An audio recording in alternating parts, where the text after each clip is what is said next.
Fala pessoal, beleza? Como é que vocês estão? Tudo bem?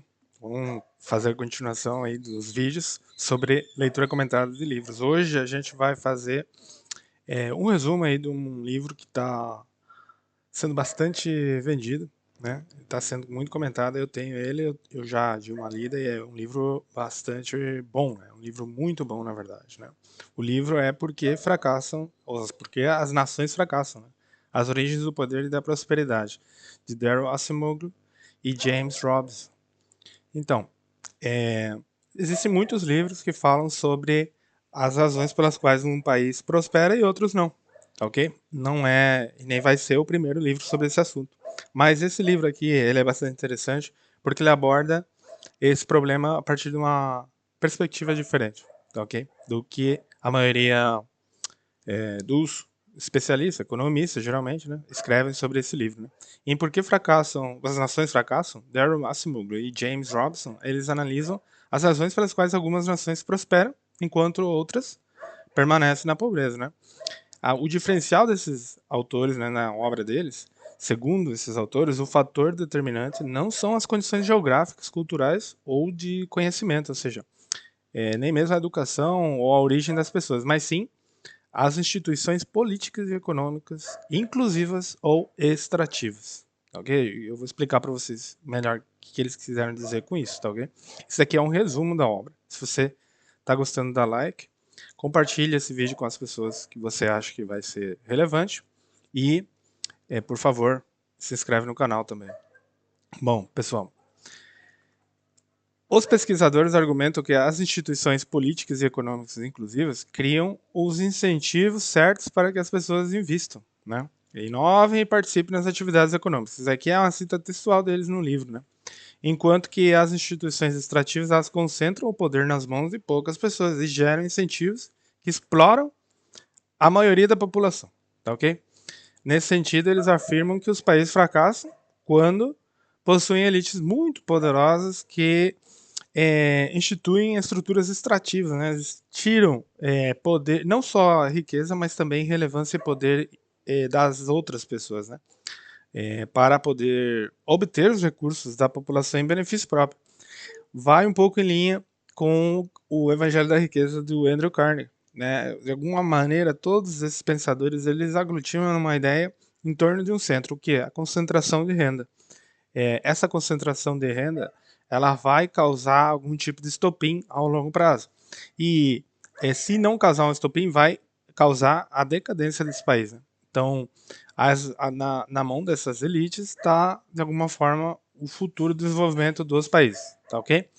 Então, Acemoglu e Robinson, eles exemplificam essa teoria constatando, por exemplo, o caso da Coreia do Norte e a Coreia do Sul, que apesar de terem condições geográficas e culturais semelhantes, possuem instituições políticas e econômicas radicalmente diferentes. O que acontece? A maioria das literaturas sobre esses assuntos de por que um país prospera e outro não, né?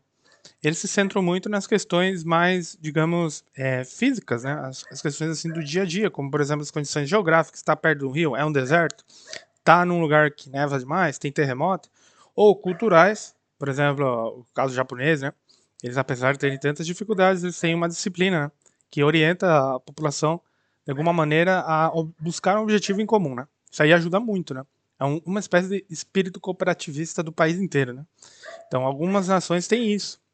Não muitas, né? Mas algumas têm. O caso japonês destaca, né? Por causa que eles praticamente não têm recursos, né? Tudo de fora.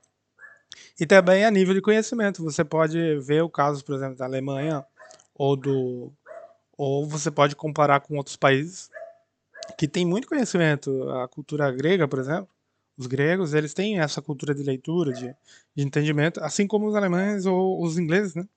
Mas, por alguma razão, que não é geográfica também, não é, por dizer assim, cultural, a Grécia não dá certo, né? É um país endividado. O caso da Argentina é um caso desse. Todo mundo coincide que, em média, um argentino é mais instruído do que, em média, um brasileiro. Né? A gente sabe disso. É só ir no país e a gente vai ver isso aí. Mas o país, a nação, o Estado argentino, ele é super endividado, ele tem muitos problemas, é mal administrado.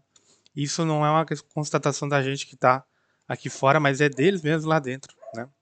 Então, não necessariamente a educação suficiente para que um país prospere. O caso de Cuba. Cuba tem um sistema educacional muito bom, um sistema de saúde também muito bom. Eu diria até que tem muita segurança, ninguém sai assaltando ninguém na rua, lá, né? Isso é comprovado, tem vídeos aí mostrando. Brasileiros que foram para lá e mostram isso. Mas não dá certo, não é suficiente, tá ok? E então deve ter alguma coisa a mais, né? E é isso que os autores mostram através do exemplo da Coreia do Norte e da Coreia do Sul, que apesar de terem condições geográficas e culturais semelhantes, eles possuem instituições políticas e econômicas radicalmente diferentes. No caso, por exemplo, da Coreia do Sul, ela se transformou em uma potência econômica mundial graças a instituições inclusivas, né? Esses autores, eles dão muito ênfase nessa questão do ser inclusivo ou exclusivo, né? De tirar direitos, de tirar não só direitos, mas tirar a possibilidade das pessoas saírem para frente com esforço próprio, né? Então, se eu vim, por exemplo, eu ir para os Estados Unidos, eu sou imigrante. Então, cheguei na fronteira, cheguei ilegal, começo, sei lá, trabalhando limpando piscina. Eu posso ter garantia de que eu mesmo vou terminar os meus anos muito melhor do que como eu entrei. E eu posso ter garantia também que, em caso de eu ter filhos, esses filhos vão viver muito melhor que eu. Não só no meu país, mas também no próprio Estados Unidos. É, e os netos, assim, ou seja, é o caso, por exemplo, do Obama. O Obama foi presidente sendo filho de imigrantes da Indonésia, né?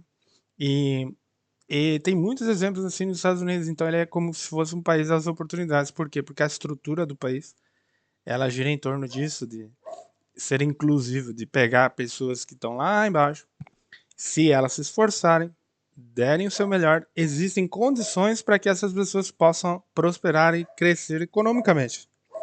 E o resto vem agregado, né, nisso aí. Então, no caso da Coreia do Sul, comparando com a Coreia do Norte, esse é o caso. Enquanto que a Coreia do Norte permanece um dos países mais pobres devido às suas instituições extrativas, tudo está concentrado na mão de poucos. E esses poucos, a gente sabe quem são, né? Os presidentes lá, os dirigentes, né, do Partido Comunista da Coreia do Norte, eles controlam o país. E não deixam que quem está lá embaixo suba e quem está em cima caia em caso de que não se esforce, né? Então não existe espírito de competição no país e não existe também oportunidade de alguém se destacar, porque não tem nenhuma porta aberta, nenhuma brecha. Vocês não vão ver ninguém brigando para entrar na Coreia do Norte. Ao contrário, acontece muito. Muitos norte-coreanos tentam ir para a Coreia do Sul. E, em conclusão, os autores, né, para fazer um resumo, eu posso, nos próximos vídeos eu vou fazer, né, uma leitura comentada de cada um dos capítulos, que eles, resumo, né, do que eles falam, cada um desses capítulos. Mas, em conclusão e resumo, aí, os autores afirmam que os países fracassam porque os seus líderes deliberadamente criam instituições extrativas para extrair recursos de quem? Da população em geral, né? E assim concentra o poder e a renda e a riqueza na mão de poucos, porque renda e riqueza não é a mesma coisa. Tem muita gente aí andando em carro importado 0 km que não tem patrimônio. E tem muita gente com muito patrimônio que anda às vezes com um carro comumzinho. E não é a mesma coisa. Mas um país que tem oportunidade, geralmente o quê? A renda precede o patrimônio. Você precisa primeiro ter uma renda para ter um patrimônio, tá ok? Portanto, o desenvolvimento de uma nação depende da capacidade de construir instituições que beneficiem o conjunto da população. Tá ok? Então, esse é o resumo do livro Por que as Nações Fracassam, do Darren Acemoglu e do James Robson. Falou, pessoal? A gente se vê então no próximo vídeo. Eu vou fazer um comentário desse livro aqui, capítulo por capítulo, nos próximos vídeos mais adiante, tá ok? A gente se vê no próximo vídeo. Dá like aí, segue os próximos vídeos. Eu vou fazer resumos também de outros livros e vou subir todos os dias aí pra gente comentar sobre eles, tá ok? Se você tem alguma opinião sobre esse vídeo e sobre esse livro, se você leu e tem alguma coisa que eu não comentei e é relevante, pode comentar aí, não tem problema. E é até bom. E também dá like. Dá like nesse vídeo ajuda muito a divulgar esse conteúdo para chegar em mais pessoas e que você possa contribuir com o nosso trabalho também. Tá ok? Muito obrigado pelo seu tempo. Falou, pessoal.